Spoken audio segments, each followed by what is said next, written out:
The morning of April 9th, 1945. Thuringia, central Germany. Captain Robert Strobell pushes his P-47 Thunderbolt through broken clouds at 300 feet above rolling farmland. His wingman, Lieutenant James McKinney, holds formation 200 yards to his right. Behind them, 6 more Thunderbolts from the 365th Fighter Group follow in loose combat spread. If you're enjoying this deep dive into the story, hit the subscribe button and let us know in the comments from where in the world you are watching from today. Strobell's briefing that morning had been simple. Intelligence reported a massive German supply complex 5 miles northwest of Weimar.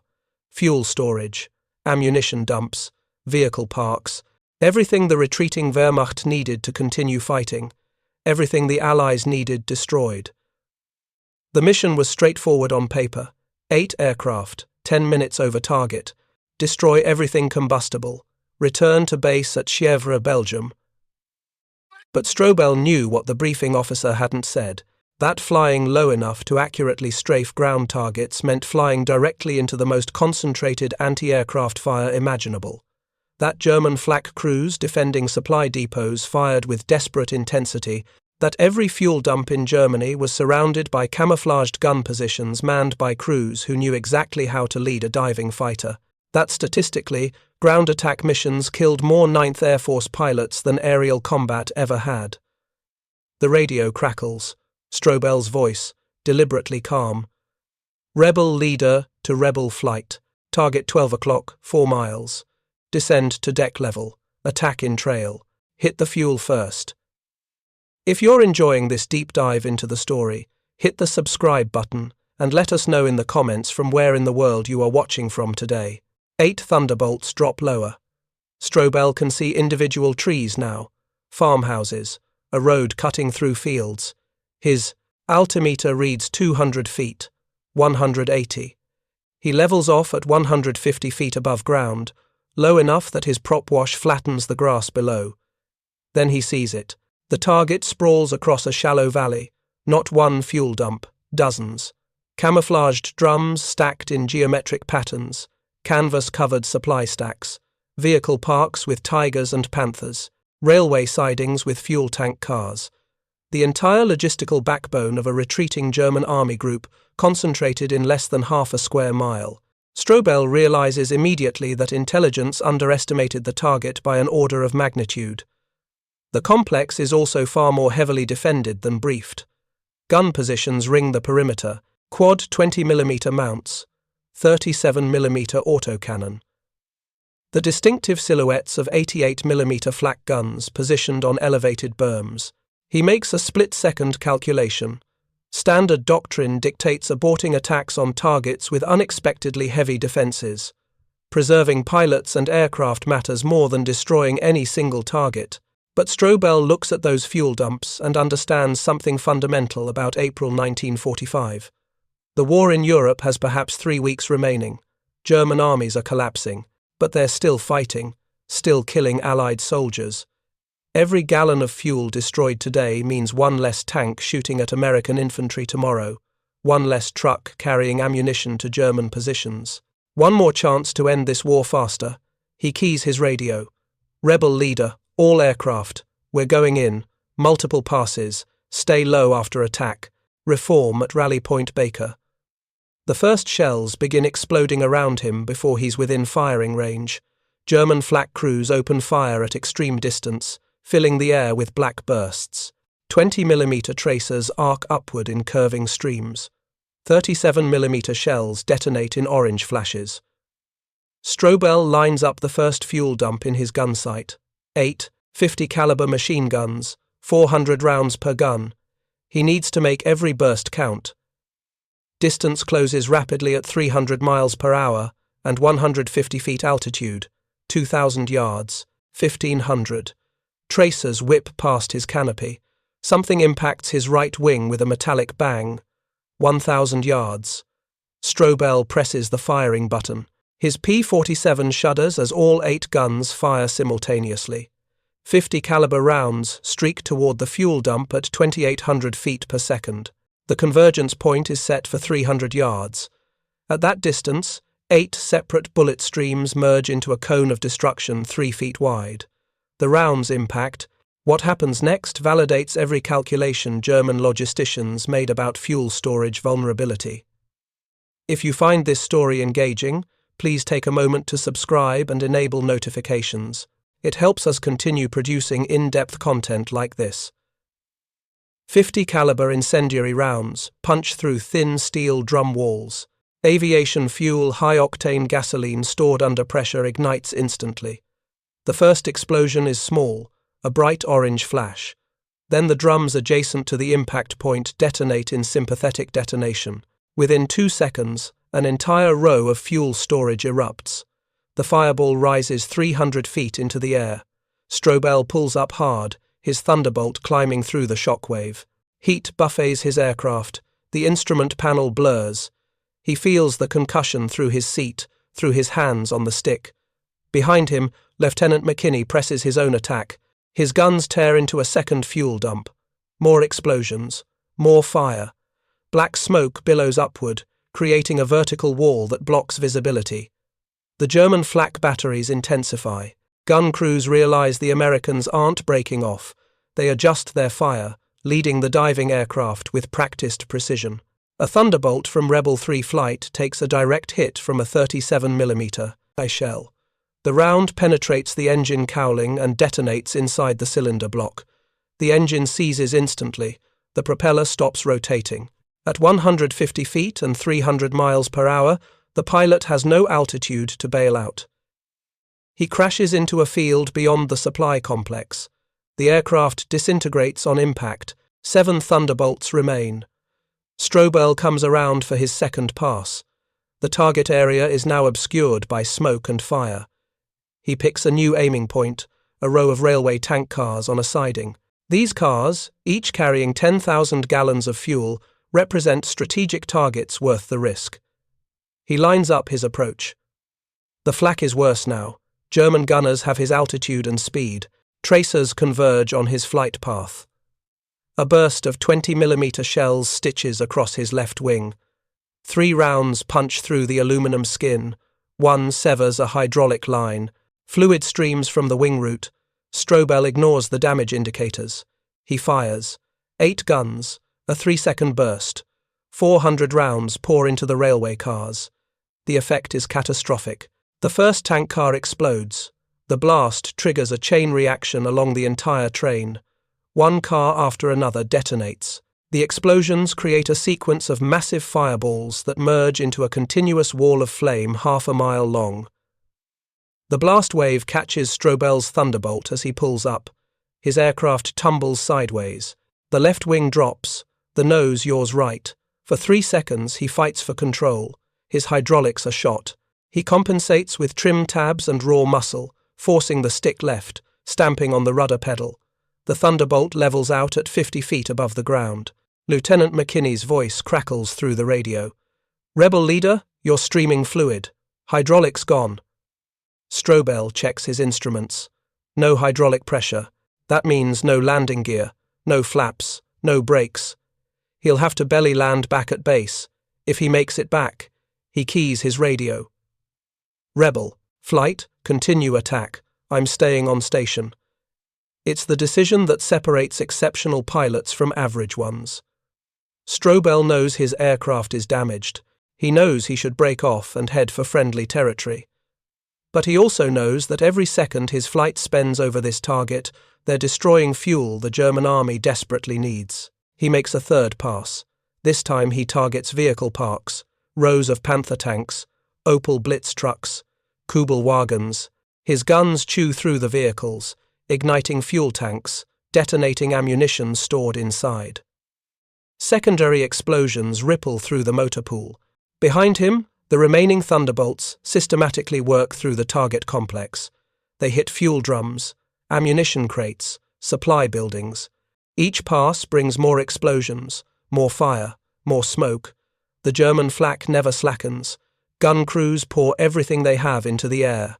The sky fills with steel and explosive. Tracers create geometric patterns. Black bursts mark where 88mm shells detonate.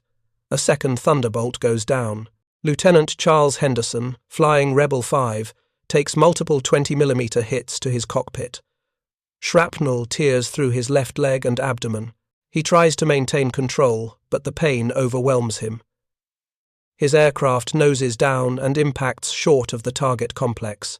The Thunderbolt cartwheels through a field, shedding wings and tail, before coming to rest upside down. Henderson does not survive. 6 aircraft remain. Strobell makes his 4th pass. His ammunition counters read low, maybe 200 rounds per gun. He targets a cluster of fuel drums near the complex perimeter. His remaining ammunition tears into the storage area. More explosions. More fire. Then his number 4 gun stops firing. Ammunition exhausted. Then number 3. Number 7. One by one, his guns fall silent as they run dry. On his 5th pass, only 2 guns still have ammunition. He fires his last burst into a supply building. The structure erupts in flames. His guns are empty. Strobell pulls up and keys his radio. "Rebel flight, Winchester, form on me. We're going home." The 6 surviving Thunderbolts climb through the smoke and turn west. Below them, the supply complex burns. Fuel dumps continue exploding. The column of black smoke rises thousands of feet, visible for 20 miles. Strobell doesn't know it yet, but photo reconnaissance aircraft will later document the results of this mission. The strike destroyed approximately 1.2 million gallons of aviation fuel, 17 railway tank cars, 43 trucks, 11 tanks, 2 ammunition dumps, 3 supply buildings. The official mission report will credit the 365th Fighter Group with destroying a German army group's entire fuel reserve for the week. Intelligence analysts will calculate that the attack delayed German defensive operations by 5 days, potentially saving hundreds of Allied casualties during the final advance into central Germany. But those calculations happen later. In the moment, Strobell focuses on getting his damaged aircraft home. The flight west takes 40 minutes. Strobell nurses his Thunderbolt across Germany, flying low to avoid radar detection. His hydraulics are completely gone. The fluid has all leaked out. He tries pumping the emergency hand pump to lower his landing gear, but nothing happens. Over the radio, his flight discusses options. McKinney suggests Strobell bail out over friendly territory. Strobell refuses. His aircraft is controllable. He can make it to base. He'll belly land and walk away. They cross into Belgium. Chièvres airfield appears ahead. Strobell calls the tower. "Tower, rebel leader. Emergency. No hydraulics. Belly landing." The tower clears all traffic. Crash crews position themselves along the runway. Medics stand by. The other 5 Thunderbolts orbit overhead, watching. Strobell makes his approach. No flaps means higher landing speed. No gear means landing on the fuselage.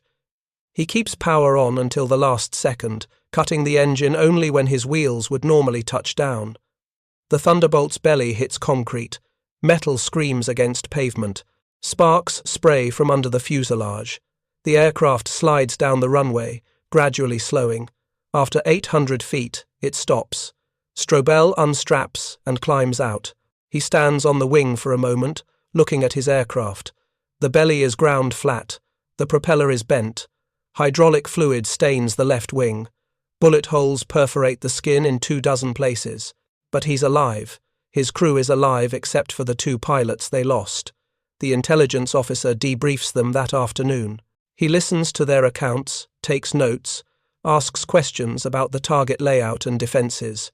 He compiles their combat footage from gun cameras. He calculates ammunition expended, fuel consumed, damage inflicted. When he's finished, he looks at Strobell and says something the pilot will remember for the rest of his life. "You understand what you did today matters, right? That fuel you destroyed? That's fuel German tanks won't have, fuel trucks won't have. Every gallon you burned is 1 less gallon they can use to kill our boys on the ground." Strobell nods.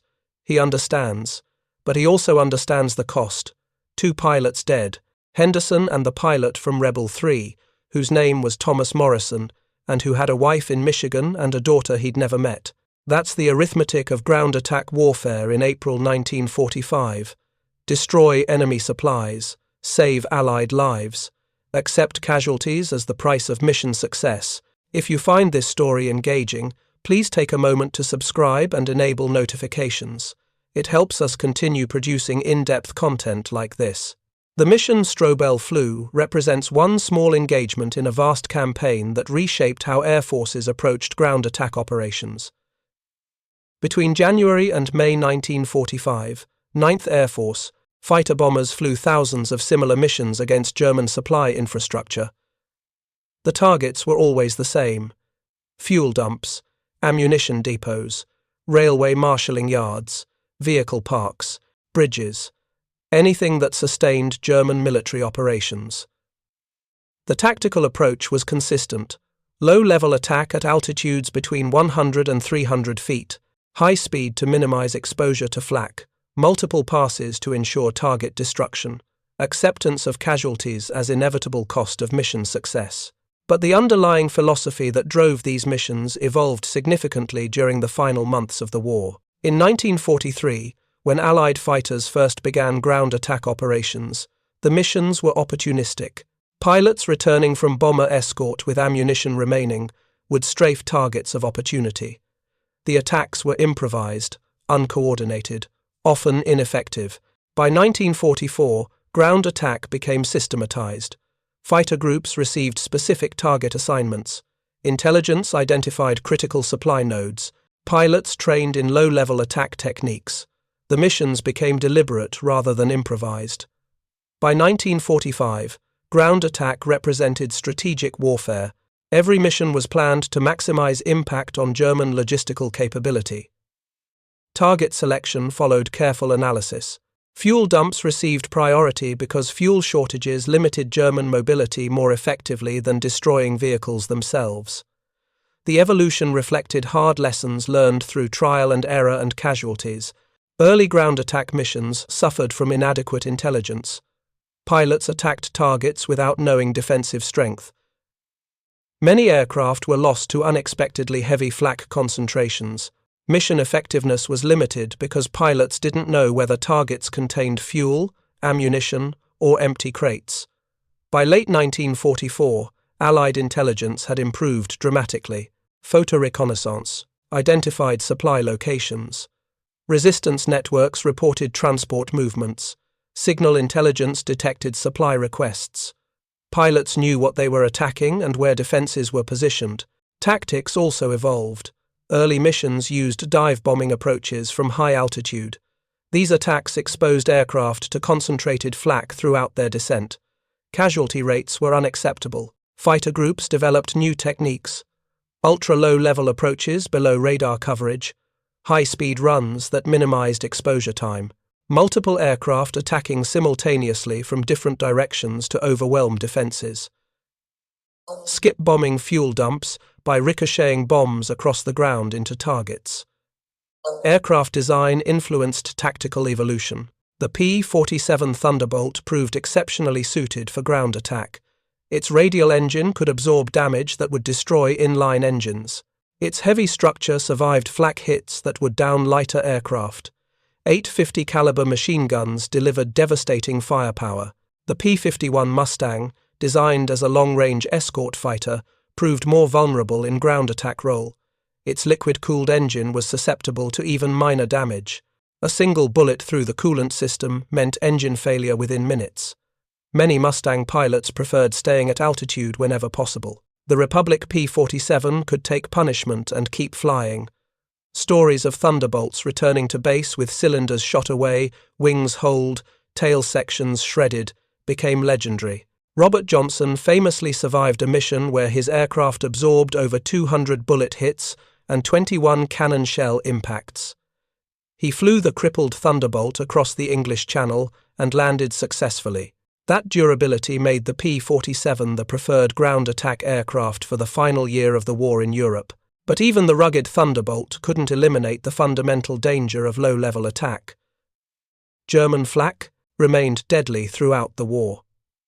Gun crews became increasingly skilled as the conflict progressed. By 1945, German anti-aircraft gunners had 5 years of combat experience. They knew exactly how to lead diving aircraft. They understood that the most effective tactic was concentrating fire rather than dispersing it. They positioned guns to create overlapping fields of fire that made evasion impossible. The psychological pressure on pilots was immense. Fighter combat at altitude involved specific threats, enemy fighters that could be seen, tracked, engaged. Ground attack meant flying through a storm of steel where death came randomly. A pilot could execute perfect tactics and still take a fatal hit from a lucky burst. Survival often depended more on chance than skill. Many pilots found ground attack more stressful than aerial combat. Chuck Yeager, who shot down 13 German aircraft in air-to-air combat, later expressed disgust at ground attack missions. In his memoir, he recalled being ordered to strafe anything that moved during the final weeks of the war. He wrote, "I'm certainly not proud of that particular strafing mission against civilians." The moral ambiguity troubled many pilots. Attacking military targets, fuel dumps, ammunition depots, vehicles aligned with clear military objectives. But distinguishing military from civilian targets at 300 miles per hour and 100 feet altitude was often impossible. Trucks might carry soldiers or refugees. Trains might transport ammunition or food. The same roads served military and civilian traffic. Some pilots resolved this ambiguity by adhering strictly to target lists. They attacked only assigned objectives and ignored targets of opportunity. Others adopted a more aggressive approach, strafing anything in German territory. The debate never reached resolution because the war ended before doctrine could be standardized. What remained indisputable was the strategic impact of ground attack operations on German military capability. By April 1945, German logistics had collapsed. Fuel shortages immobilized entire divisions. Ammunition shortages limited artillery fire. Supply shortages reduced rations to starvation levels. Transportation shortages prevented moving reinforcements. Allied air attacks contributed directly to these shortages. Fighter-bomber missions destroyed fuel faster than German refineries could produce it. They destroyed trucks faster than factories could build them. They destroyed railways faster than work crews could repair them. The effect was cumulative. Each mission individually made small impact. Collectively, thousands of missions paralyzed German logistics completely. Statistical analysis conducted after the war quantified the impact. Between January and May 1945, 9th Air Force fighter bombers destroyed approximately 42 million gallons of fuel, 11,000 trucks, 3,200 railway locomotives, and uncounted tons of ammunition and supplies. Those numbers represented more than tactical success. They represented strategic victory. German armies could not maneuver without fuel, could not fight without ammunition, could not sustain troops without supplies. By destroying the logistical foundation of German military power, Allied fighter bombers helped end the war. But the victory came at terrible cost. 9th Air Force lost over 2,000 pilots killed or missing during ground attack operations in the final 6 months of the war. Another 3,000 were wounded. Aircraft losses exceeded 4,000. Those casualties occurred despite overwhelming Allied air superiority. By 1945, the Luftwaffe barely contested Allied air operations. German fighters rarely intercepted ground attack missions. All casualties came from Flak. The casualty rate for ground attack missions exceeded that of bomber crews, which had previously suffered the highest losses in the air war. A fighter pilot flying ground attack had roughly a 30% chance of being killed or severely wounded if he completed a full tour of missions. Pilots understood the odds. They flew anyway. Some flew from sense of duty. Others flew from determination to end the war quickly. Many flew because their friends were flying and they wouldn't abandon them. Captain Robert Strobell completed 38 ground attack missions before war's end. He survived without serious injury, though his aircraft was damaged on 7 separate occasions. After the war, he returned to civilian life, worked as an engineer, raised a family. He rarely spoke about his experiences. When he did speak about them, usually to historians researching the air war, he emphasized certain points. First, that ground attack missions succeeded because pilots worked as teams. Solo heroics got people killed. Coordinated attacks overwhelmed defenses and maximized damage. Second, that ground attack required accepting risk. Every mission involved flying through heavy fire. Trying to avoid risk meant mission failure. Accepting risk meant casualties, but also meant destroying targets. Third, that the missions mattered. Every fuel dump destroyed, every supply train wrecked, every ammunition depot blown up contributed to ending the war. The pilots who died in those missions didn't die for nothing. They died accomplishing objectives that saved Allied lives and hastened German defeat. Fourth, that the men who flew these missions were ordinary people doing extraordinary things. They weren't superhuman. They were scared. They wanted to survive. But they flew anyway because the mission demanded it and their comrades depended on them. These lessons extended beyond World War II. Modern military aviation still grapples with the same fundamental challenges Strobell faced over Germany in 1945. How do you attack well-defended ground targets while minimizing friendly casualties? How do you distinguish legitimate military targets from civilian infrastructure? How do you train pilots to accept the psychological stress of ground attack missions? How do you develop tactics that maximize effectiveness while preserving aircrews? The answers evolved over decades. Precision-guided weapons reduced the need for ultra-low-level attacks. Standoff weapons allowed attacking from beyond flak range. Electronic warfare suppressed air defenses. Stealth technology made aircraft harder to detect and track, but the fundamental equation remains unchanged. Ground attack missions destroy enemy capability at the cost of friendly casualties. The technology changes. The basic calculus doesn't. Modern air forces study World War II ground attack operations not for nostalgia but for lessons. The missions Strobell flew demonstrate principles still relevant today. Target selection matters more than firepower. Destroying 10 fuel trucks has less impact than destroying the fuel dump supplying those trucks. Effective air operations target logistics and infrastructure, not just frontline units. Coordination multiplies effectiveness. A single aircraft attacking a target achieves limited results. Multiple aircraft attacking simultaneously from different directions overwhelm defenses and ensure destruction. Persistence matters. A single mission against a target may fail or produce limited results. Repeated missions against the same target eventually succeed. Strategic air campaigns require sustained effort over time. Casualties are inevitable.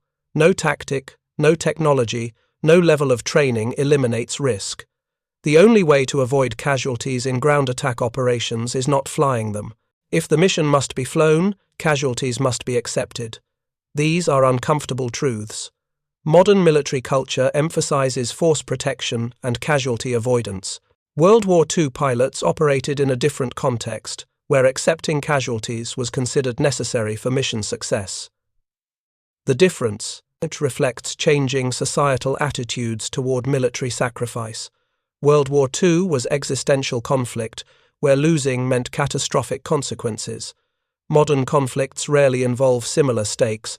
Accepting casualties that would have been routine in 1945 became politically unacceptable by the 21st century.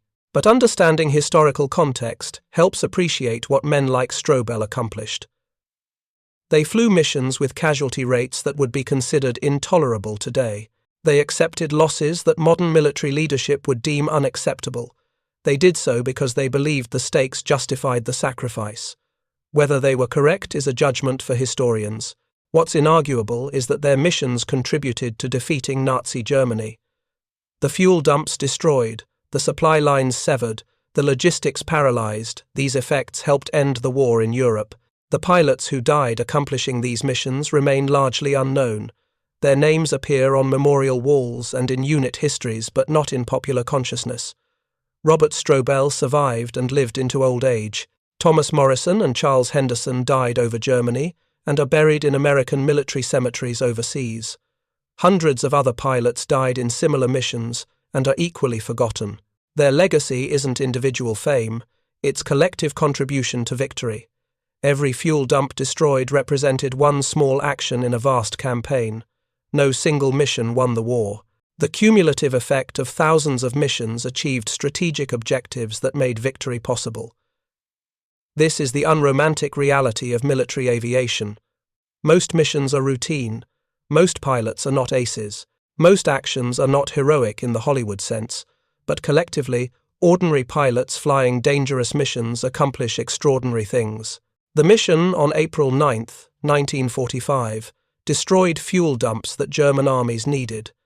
That destruction contributed fractionally, ending the war. The pilots who flew that mission did their duty, accepted the risks, accomplished their objectives, and went home. 2 of them didn't come home. Their sacrifice, multiplied across thousands of similar missions, helped defeat Nazi Germany and end the war in Europe. Thank you for watching. For more detailed historical breakdowns, check out the other videos on your screen now, and don't forget to subscribe.